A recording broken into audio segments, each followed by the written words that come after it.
Kamusta yung mga gastador?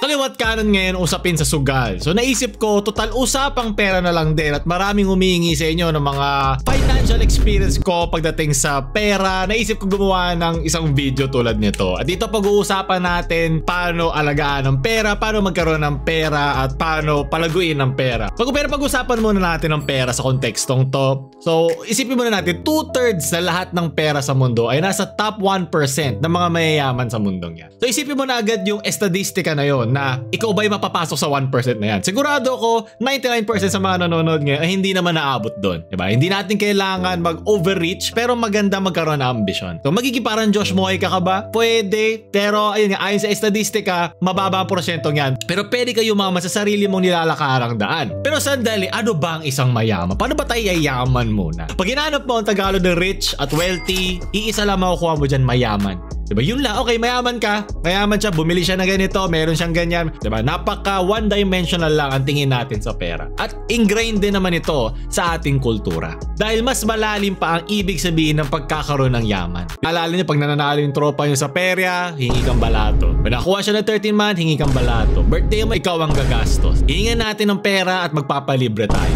Hindi naman masama i-celebrate ang ating mga panalo sa buhay. Pero dito makikita mo kung gaano kaimportante ang disiplina at control pagdating sa pera. Nahihimayin natin sa tatlong paksa: budgeting, saving at investing, at managing debt. Pag-uusapan natin mamaya yan at itong sinabi sa akin na itong comment na to na ang stocks daw ay pareho sa gambling. Babasahin din natin mamaya yan. Ang video na ito ay para sa mga nagsusugal dyan, magsusugal pa lang o nagsusugal na. Dahil kahit bali-baliktarin mo ang sugal, ito ay lagus. Malalagus ang pera mo. Bago natin pagpatuloy yung video, gusto ko lang sabihin na hindi ito financial advice. Kayo magagawa ng sarili niyong desisyon at research, pero ito ay aking financial experiences lamang. Pagpatuloy ang video. So ano bang tawag dun sa tingin natin sa pera? Tulad nun sa mga piyesta o pag gumagastos tayo ng biglaan, di ba? Ano ba ang tingin natin sa pera? Saan natin siya nilalagay? Saan natin siya gagamitin? Ito ay ang psychology ng pera o peracology o sa isa pang libro na Psychology of Money ni Morgan Housel. Pero ito kinondense ko para mas maintindihan natin lalo na sa mga gustong sumagsugal dyan. Dahil gusto mo ng risk, di ba? Sa gambling merong risk. May chance tumaas ang pinasok mong pera. Unahin na natin sa budgeting. Dito, mas isipin natin magkaroon tayo ng sarili nating sistema kaysa sa ating mga sentimento, di ba? Pag nanalo ka, sabihin natin nagkaroon ka ng 13-month. Kung ang sistema mo na kada sahod mo o kada magkakaroon ka ng pera ay tatanggalin ko ang sabihin natin 20%, ikaw na bahala saan ka mas komportable kasi kanya-kanya naman tao, may kanya-kanyang gastos at kanya-kanyang mga kailangan hulugan o gastusan, ikaw na bahala doon. So kung may sistema ka, nagsisave ka ng 20% sa 12 months na yan, di ba? Sa 12 months, 20%, 20%, 20%, 20%, 20%, alam mo na pagdating ng 13 month, kukunin mo dyan 20% din at pwede mo na ngayon gastusin natitirang 13 month mo. Ngayon, isipin mo na lang kung ginastos mo na agad yung buong 13 month mo dahil hindi ka sanay doon sa sistemang galawan na yun na nga pala, kailangan ko nga pala gastusin ito kasi akin naman to, pinaghirapan ko naman to eh. Kakaroon ka ngayon ng sarili mong decision making sa utak mo. Ngayon ikaw na bahala kung paano mo kakausapin ang sarili mo. Diyan pumapasok ang psychology. Diyan pumapasok ang peracology na paano mo titignan yung pera mo. So dito isipin natin dito yung mas matagal na mindset kaysa yung biglaang aksyon. Isa pang ehemplo niyan ay pag nagkaroon ka ng pera bigla at may gusto ka, gagastusin mo agad. Pwede ka din magkaroon dyan ng delayed gratification, diba, na pwede mong patagalin yung desisyon mo at ipunin mo muna. Pero kasi yun nga, mas mahirap labanan ng isang sistema kasi may mga parametro ka na agad na sinusunod. Kailangan ko ba to? Ito ba yung mas magagamit ko ngayon? Mayroon pa ba ako natitirang pera? So, alam mo, pag hindi mo nasunod yan, hindi na agad yung papasok sa sistema mo. Ngayon, mapapasave ka. Magkakaroon ka ngayon ng ready na pera. Pag sentiment mo lang kasi yung feeling ko ngayon, kailangan ko bumili nito. Feeling siguro, may nakita ka online or sa Instagram, na nag-scroll ka, nakita mo bumili yung tropa mo, gusto ko din. At nadadala mo tuloy, impulsiveness na yun. Ngayon, lumipat naman tayo sa saving at investing. So, ito yung mas gusto ko at mas nag-e-enjoy ako dito. Una mong gagawin ay mag-invest ka sa sarili mo. Maraming gastusin at mahirap ang buhay dito sa Pilipinas. Bayaran mo muna sarili mo. Sinabi din niya ni George Clason. Kung meron kang pera at nagsisimula ka pa lang, ito ay mabuti sa mga bagong graduate o nagsisimula pa lang magtrabaho. Dahil ang pinakamagandang investment o ang pinakamagandang pagpapasukan mo ng pera ay ang sarili mo. Dahil ang sarili mo ay pwede pang gumawa ng mas marami pang pera niya. Di ba? Wag natin hayaan ang pera ang gumastos sa atin. Tayo ang gumastos sa pera. Huwag natin sambahin ang pera. Hayaan natin ang pera ang sumamba sa atin. So ang karamihan sa atin pag nakakakuha ng malaking pera ay nahihirapan. Kung gastusin ko ba to? Deserve ko ba to? Diba nakikita natin to? Deserve ko ba tong gastos na to? Bibili ba ako nito? Kailangan ko ba to? Kailangan deserve ko naman to. Pinaghirapan ko naman ito. At ipapakita ko rin sa inyo itong aking sariling financial tracker na ginawa ko ng halos 3 taon na. Para malaman nyo dito na nagpasok talaga ako ng oras at ng pera at ng utak nung ginawa ko ito. Hindi to parang karulan ng issue sugal pa. Pumakasok ko lang, nakisaw-saw ka na. Pangalawa, di mo kailangan ng rason para mag-save. Doon natin i-connect ngayon yung sistema. Kung nasa sistema mo na lagi ka nagsisave ng pera o gumagawa ka ng paraan para magkapera, buwan-buwan, nagkakaroon ka ngayon ng compounding. Lupalaki ng palaki yan. At ngayon magagamit mo ngayon yan sa mga kailangan mo para sa sarili mo o para palaguin pa ang pera mong yan. Yun yung pinakamahirap dyan. Gawin mo siyang habit. Hindi parang deklarasyon. Oo, nakakatulong na sabihin mo sa sarili na huwag ka muna gumasa yan, di mo yan kailangan. Pero mas magiging passive at mas magiging hindi siya as big of an effort na para ba ang laking bagay nitong gagawin ko. Magiging natural lang siya na parang paghinga mo. Diba? Kasi mahirap talaga mag-form ng habit. Kaya nga importante magkaroon ka ng psychology. Hindi yan yung pag nagkaroon ka lang ng pera o dumating ang pera sa'yo, doon mo lang didesisyonan. Magandang simulan mo na kahit anong dumating sa akin, mapa-blessing man yan o hindi, ito yung aking gagawin. Meron ka na agad set na goals na gagawin mo para dyan. Ito isa sa mga pinakamahirap sa lahat. Lalo na pag may nakasanayan ka na. Pero napakaganda ng rewards na makukuha niya pag nakapag-build kayo ng habit. Kasi hindi nyo mapipigilan eh. Parang ginawa mong bad habit ang isang good habit. Parang hindi mo kayang hindi uminom pa ng isang baso ng tubig. Parang ganun siya eh. Pero sa mas malusog na paraan. At panguli, ang oras ang pinakamahalaga mong pera. Ito ay gumagana both ways. Sa isang nagsisimula pa lang at sa isang pa-retire na. Na mas bata, yun nga, kung mas marami kang oras, mas marami kang panahon mag-seminar, mas marami kang panahon magpasok ng mga bagong kaalaman sa utak mo, mga bago makikilala mo para gamitin sa kung ano namang gusto mong business o ventures. Yung oras naman, ngayon sa mga naipon mo throughout the years, kung meron ka sarili mong oras na hindi mo kailangan mawala lagi sa pamilya mo, sa mga importante sa sa buhay. Kasi hindi lang naman lahat yan ay kung gaano katagal mo makukuha yung pera mo eh, di ba? Kung kaya mo nang kumita, pero hindi mo kailangan ibigay buong buhay mo dun sa perang yon, magkakaroon ka pa ng panahon para sa iba pa mga importanteng bagay sa'yo tulad ng pamilya, tulad ng anak mo, sarili mo mga hobby, sarili mo mga interest, diba? Napakarami niyan. Makakakilala ka ibang tao, love life mo, diba? Nakalimutan mo na, diba? Kaya mahirap yung yung grind set mindset na yan. Lahat naman merong hangganan. Maganda may balance ka pa rin sa lahat. Alam ko masarap kumita, lalo na ng malaki. Pero wag tayo mabubul sa mas malaking pintura ng ating buhay, diba? Yung painting ng ating mga experiences, diba? Dahil mga pera, tapos ikamamatay mo lang din, diba? Sayang lang din lahat ng pinaghirapan. Matuto natin balansehin sa magandang paraan. So dito pag-usapan natin, sinabi nitong comment na ito na sinabi niya, gambling po kahit ang stocks. Basta may risk na mawala yung pinasok mo na pera or asset, gambling ngayon. Salamat po, Hulk. Synonym ng gambling is betting. Categorization na lang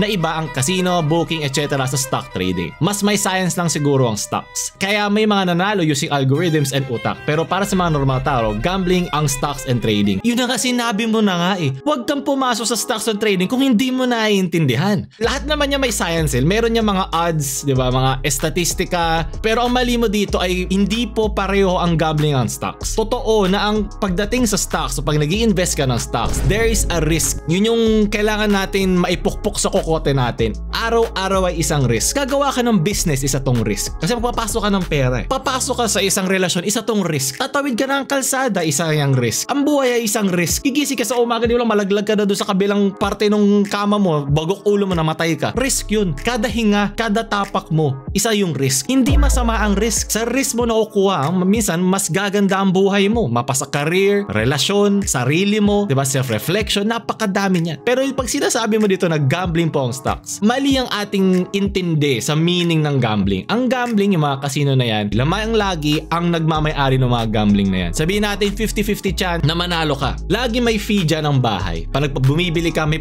percentage lagi yan. Laging against sa'yo ang bahay. Hindi yan nakaset out para panaluhin ka. Pero pag nanalo ka, masarap nga naman yung feeling na yun, di ba? Na meron kang dopamine hit, boom, nanalo ko ng ganito kadaling halaga. Babalik tayo sa compounding, yung dami ng pwede mong idagdag na ipasok. Pag tinanamay na nanalo ka na dyan, natalo ka ng pag tig 50 everyday, nanalo ka ng 1,000 na isang ng buwan na yon. Isipin mo pa yung 6 na buwan natalo ka, bawi pa rin sa'yo ang house. Lugi ka pa din dun. Pero ang stocks kasi, pag bumili ka ng stock, binibili mo yung shares na isang kumpanya. Sige, sabihin natin, binili mo na 100 ng isang share, bumagsak siya ng 50, so 50% talo ka. Pero meron ka pa din ng halaga ng stock na yun. Kung bumili ka ng isang piraso nun, kahit bumagsak yung presyo niya ng 50%, may isang stock ka pa din na pwede pa rin yan umakyat. At wag mo ko simulan na pwede ka pang bayaran ng mismong kumpanyang yun pag sila ay, sabihin natin, mas lucrative sa panahon, mas maganda ang kanilang mga profit na nakukuha. Pwede ka nilang bayaran ng tinatawag na dividends. So, pwede ka magkaroon ng 5% dividend. Kung bumili ka ng 100, ang 5% nun ay 5 piso. So, may 5 piso kang dividend yield after ng taxes at babayaran nila sa'yo yun. Siyempre, mas malalim pa yan, pero yun in essence ang stocks. Ganun ba sa gambling? Hindi, di ba? Bibili ka ng pera gamit ang pera mo. Bibili ka ng 50,000 na chips worth para makapasok sa poker. 50,000 ang pera mo. Pag naubos yung 50,000 na yan, talo ka na. Talo ka na ng 50,000. Pero pag sa stocks, di ba? Bumili ako ng 50,000 worth na stock ng isang kumpanya. Okay? Bumagsak siya, sabihin natin ng 10% bukas. Okay? Bababa ang porsyento ng stocks ko. Pero kung kilalang korporasyon siya at nakita mo yung estatistika, di ba? Iba kasi yung odds versus statistics. Kaya hindi mo pwede ipag-combine ng gambling ang stocks eh. Kasi ang stocks, statistically speaking, tumataas siya. Slowly sa ibang bansa, mataas sa ibang bansa. Ngayon, totoo naman, talo ka kung i-withdraw o ibebenta mo yung stocks mo nung panahon na bagsak siya. Pero sa gambling, pag talo ka, yung 50 mo na yun, hindi mo na yung maibabalik. Hindi na yun sa'yo. Kailangan mo na naman magpasok ng bagong pera at dun na nagkakaroon ng masamang paulit-ulit na palasiya na kala mo mananalo ka din. Kasi nga ang odds ay hindi stock in your favor. Ngayon, doon sa stocks naman, bumagsak ng 10%. May chance rin na tumaas siya ng 40%, ng 50%, o pwede na siya bumaba pa ng 10%. Diba? May risk involved yan. Okay, pero pag tinignan mo yung estatistika, tulad nito, this is 5 years. Noong August 2019, 5 years ago, 3 pesos ang isang stock nito. Hindi nagbago, bumagsak pa nga eh. At pagkatapos ng 2023, 2024, tumaas siya ng halos 1,000%. Okay, ngayon, kung hindi mo afford at hindi mo kaya ng risk ng 5 years mag-antay o wala kang tiwala na tataas siya, ibebenta mo kasi kailangan mo ng pera eh. Kaya nga pagdating sa investing, merong mga tinatawag na low risk, medium risk at high risk investments. At kinakategorize mo sarili dyan bago ka pumasok doon sa papasukan mong investment. Kasi siguro kung trader ka, mas may gambling side yan eh. Yung day trader, meaning yung araw na yun, taas baba, buy low, sell high na tinatawag. Yun talaga, ibang usapan na yun. Pero kung yung investment lang, yung pag-invest mo lang ng pera mo na naipon mo, kung okay ka na doon sa kinikita mo, gusto mong i-save yung pera na meron ka kumpara sa paglagay sa bangko na napakababa lang. Pero sa digital banks, mas mataas, 4 to 6% na nakukuha sa mga ganon. Mas maganda naman yan para panlaban mo sa inflation. Pero yun nga, yung bulk ng pera mo naman ay hindi mo naman lahat mailalagay doon. Ngayon, huwag kang pumasok sa mga investments, huwag kang pumasok sa mga ganito kung hindi yun kaya ng puso mo. Kung meron ka mga responsibilidad na hindi mo pwedeng wala pa sa'yo agad yung pera mo. Pero pag nilagay ko to 1,000, di ko naman to kailangan isipin ng 5 taon eh. Ayun na nga, magagamit mo na ngayon siya sa stocks. Pero kung 1,000 na yun, kailangan mo para pambili next month na mga bilihin, huwag mo ipasok dun. Diba, common sense. Kaya nga yun yung maganda ron eh. Dito kasi wala namang mga risk pagdating sa gambling. Wala namang ganun sa gambling. Pumasok ka ng tongits, pumasok ka ng slot machine, diba, pumasok ka sa kung ano naman gusto mong klaseng laro. Wala namang kasabi sa'yo kung low risk o high risk yung mga yan eh. Pareho silang may risk. Pero ang investing ay hindi gambling dahil meron ka statistics na sinusundon historically na alam mo tumataas din siya in time. Yun ang difference niyan. Ang stocks ay hindi gambling pero meron ngang gamble yan. Pero yun nga eh, lahat naman ng ginagawa mo sa buhay may gamble eh. So doon ka na sumugal sa alam mo yung odds ay hindi against you. Ang odds mo ay time. Dito ginagamit mo yung time o ang oras mo habang buhay ka pa in favor sa'yo. Kampi mo ang oras dito. Pag mas matagal ka nag-invest, mas may chance kang pataasin yung value. Hindi ka kumikita dito. Tumataas lang yung value. Mirroring din to ng pagkatao mo. Pag ikaw nag-invest ka na maaga, nag-aral ka na maigi, alam mo responsibilidad mo, nagre-reflect doon yung investment mo in the future. Okay, nakapag-aral ako o naintindihan ko agad paano to gawin, magagamit mo ngayon sa trabaho yan. Diba? Magagamit mo yung mga bago mong skills para pataasin pa yung sahod mo. So ngayon, kung kuya maliit pa lang ang iyong sahod, huwag ka muna mag-invest. Paigtingin mo yung sarili mong investment, ikaw. Ano yung pwede ko pang ilagay sa aking kokote, sa aking skills para mas lumaki pa ang kita ko. Napakalalim na usapin niya. Kung mismo di ko alam, ikaw lang makakaalam sa industriya mo. Kaya nga ako, lagi nga ako napupunta sa PH Invest. Alam nyo ba yung Reddit ng PH Invest? Doon ako lagi nagtitingin ano ba yung mga naisip nila ngayon ng mga magandang investment. Basic ko nga dati investment, mga parenta. Tapos nakita ko, ang taas pala ng interest rate dito pag magpapagawa ka ng mga parenta. Kasi mahal na ang material para magpagawa ng mga apartments. Iba-iba pang panahon yan kung kailan maganda. Ito example. O ayan na, pocha, dami mo ng pera pa. Ayan na sinasabi ko eh. So ayan o, ito yung aking type. So ito yung Philippine stock. Yung ticker ko yan yung mga kumpanya. Syempre, bin-lock out ko na yung mga yan para syempre di na natin makita kung ano yung nakalagay dyan. Ito yung notes ko. Ito yung quantity, meaning ito yung dami ng shares na aking binili. Ito yung cost. Ito yung kanyang linya ng cost. Ito yung payback time. 2 years, 11 months. Nag-start din ako noong August. Kaya napakaganda nga na August ko din i-record tong video na to. So ito yung last price. Yung last price naman, meron ako dyang code kung saan kukunin niya yung value ng stock na yon sa araw na ito. At ngayon ito yung value. So ang mangyari, yung last price, i-multiply ngayon sa dami ng quantity. O sabihin natin bumili ako 100 stocks ng Jollibee, 50 peso yung stock ng Jollibee, 100 times 50, yun na makukuha akong total value. So ngayon, kung binili ko siya ng mas mababa at yung last price na ngayon ay tumaas, magi-green ako. Okay? Gaglagay ako ng conditional format. Alam dyan ng mga addict sa Excel yan. So S10 minus P10. So yung value nito minus yung cost nito, ibig sabihin tumaas yung value kumpara doon sa pinambili ko sa kanya. Makikita mo naman to. So, paano ka ba bumibili ng stocks? May mga brokerage account ng mga bangko. Ikaw na ang pumili kung anong gusto mo dyan. Pare-pareho din mo na halos yan. Ikaw na lang, do your own research. Pumunta ka sa PH Reddit at basahin mo kung anong gusto mo. Kung makikita mo dyan, may mga talo ako eh. Diba? Meron akong 50% low. Pero malay natin, next year, mag-iba na ulit ang value yan. May magsibilian sila kasi siguro yung stock ay gumanda yung kanilang korporasyon. Kasi meron dyan PLDT, diba? Mayroon dyan Converge, meron dyan SM, diba? Lahat ng mga korporasyon dito sa Pilipinas, Wilcon, diba?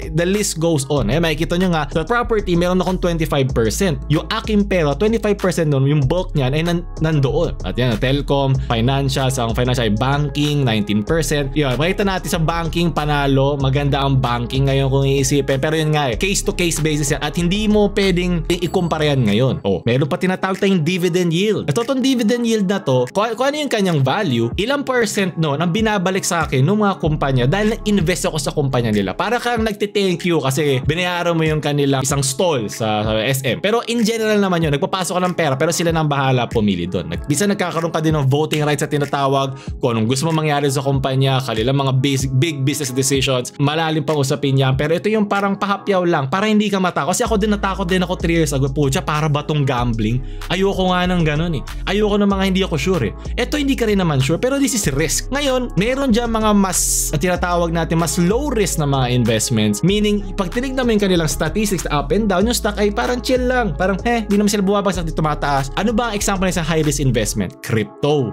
Alam mo naman, ang Bitcoin at ang Ethereum, woo! Diba? Parang heartbeat mo pa nakita mo si Crush. Ngayon, ang ginawa ko para hindi ako ma-overwhelm sa taas at baba, kasi nakakatakot yung pera mo yan, diba? Pinaghirapan mo yan, nakaipon ka. Ida-diversify natin yung portfolio. Meaning, bibili ka ng iba't ibang kumpanya. Itong 24K ko tumaas, nabuhat niya ngayon itong 21K ko na bumagsak, diba? Pero in the end, kumikita pa ako ng dividends dyan. Dumadagdag, nababayaran pa ako ng mga dividendo niyan. Manalo man o matalo. Diba? Kasi ano yan may mga politics din dyan, may mga geo-economics na mahirap sundan. So ang ginagawa na iba, lalo na mga wala naman time, magsisigan nito. Ako rin naman wala akong time nito eh. Basta gagawa ako ng mga video, diba? Ang ginagawa ko ay nagpa-peso cost averaging ako. So kung ano man yung nasave ko, nakasave ako ng 5,000, pinapasok ko siya dito buwan-buwan o kada cut-off ng pangbabayad dito. Bibili ako ng stock, kahit ano, di ko natitignan kung bumagsak ko hindi. Kasi nag-i-ingrain ka ng habit sa pagpasok ng pera sa iyong account, sa iyong brokerage account. Ngayon, dito na papasok yung compounding. So para siyang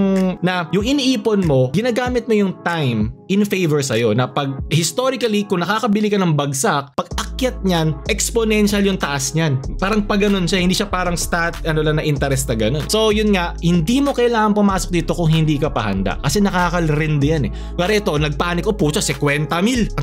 Ang bagsak ng value ng stock ko, binenta ko. Talo ako talaga ng 50,000. Eh di ko sure, tinitingnan ko, pwede naman tumaas pa yan next year, diba? Yung mga ganun. Ito, hindi mo to marereplicate sa isang gambling. Kasi ang gambling, kahit maglaro ka ng milyon, kung ang odds ng gambling mo ay 50-50, 50-50 lang yan habang buhay. Hindi yan mag-change. Kahit 10 taon ka, 50-50 pa rin yan. Diba? At yun nga, dahil nga may odds stack against, dahil nga dun sa house, kung binibigyan ka ng fee sa pagbili mo, talo ka na agad. Kung sabihin natin, draw lang, sabihin natin, nanalo ka ng 50 times, natalo ka ng 50, talo ka pa din. Kasi pumupunta ka dun sa casino, o nagbayad ka ng fee sa online app, talo ka pa din. Diba? Ikaw na kung hanggang saan mo kaya, yung investment mo, yun lang dapat ang ipasok mo. Yeah. So, balik ka tayo. Ngayon naman, managing debt. Kaya ako to ginawang pangatlo kasi pwede mo to gawin sa simula o pwede mong gawin sa dulo. So, kailangan mo ng pera para makagawa ka ng pera. Para din ito sa mga gustong gumawa ng business. Kasi yung una nating dalawang pinag-usapan, ito yung para pagbuo ng business mo eh. Kasi mayroong mga tao na wealthy, may mga taong rich. May mga rich yan yung kumikita ng 6 digits, 'di ba? Malaking pera na sa Pilipinas yan, 50k, 80k. Malaki na nga yan, 'di ba? Rich ka. Ang gastos mo 70k. 10,000 lang ang na-save mo. Meron ka ba sarili mong bahay? Meron ka ba sarili mong lupa? Meron ka ba mga iba pang assets na naggagawa ng sarili niya lang pera? Meron ka bang mga pinaparentahan? May mga ganun. Hindi ka naman kasi habang buhay kikita ng ganun. Kaya paano mo ngayon masesementado yung future mo? Yun naman yung point din ng stocks. Ang isang taong wealthy naman, meron na siyang mga assets na nabuo. Meron siyang mga bahay na pwedeng tira kasi di na niya kailangan magrenta. Pero sa mga lupa na tumataas ang value taon-taon. Malalim yan eh. Pero ang pinaka-point mo lang dito, meron din namang risk ang lahat. Hindi ko naman sinasabing hindi siya gamble eh. Pero gumamble ka sa sarili mo. Huwag kang magsugal para sa pera. Magsugal ka para sa sarili mo. Kasi ikaw ang mananalo. O example ng mga debt, utang. Diba? Lagi kang lugi dyan, 5-6, I'm under the water. Subscriptions, diba? Kailangan mo ba lahat ng mga subscriptions na meron ka? Yung mga members niya, kailangan yan. X years to pay. Ito, maganda to. Yung sa mga X years to pay. Minsan, pag bibili tayo ng mga gusto na iPhone 69, 12 months to pay, 0% interest. Ang ganda! Hindi ako lugi. Paano ako malulugi doon 0% interest? So, walang dagdag sa binabayaran. Check mo muna. Yung kabuuan ba, pag kinumpit mo ng lahat ng yun ay pareho ba kung binili mo in cash? Wala akong cash na. Bakit ka ba nagmamagaling pao? Totoo naman. Kailangan mo ba ng phone na yun? Sasabog na ba yung phone mo? Nabagal na ba? Kung hindi pa at gusto mo lang maging una sa mga ganyang bagay, ito nagiging toxic yung ganitong klaseng pag-iisip. Diba? Yun nga yung psychology. Iba nga, diba, inaantay malagang magkanda warak-warak. Tandaan mo taon-taon, kaya 5 years. Taon-taon ang value ng pera ay bumababa ng 4%. Yun ang inflation. Ibig sabihin nun, yung kanyang halaga ay bumababa kumpara sa nakaraang taon. 4%, 4%, 4%, 4%, 4%. Kung ang binabayaran mo siya ay buwan-buwan, dahan-dahan bumababa yung value ng pera mo. Ibig sabihin, yung binabayaran mo, mas nagiging mahal. Kasi yung 30k mo, sabihin natin nagbabayad ka ng 10k a month. Yung 10k ng 2022, iba na sa halaga ng 10k ng 2023. Hindi mo na makahabol, lugi ka na. At yun ang kinikita nung mga nag-X years to pay. Pero kung kailangan mo naman at kailangan mo din ng perang handa para sa'yo, okay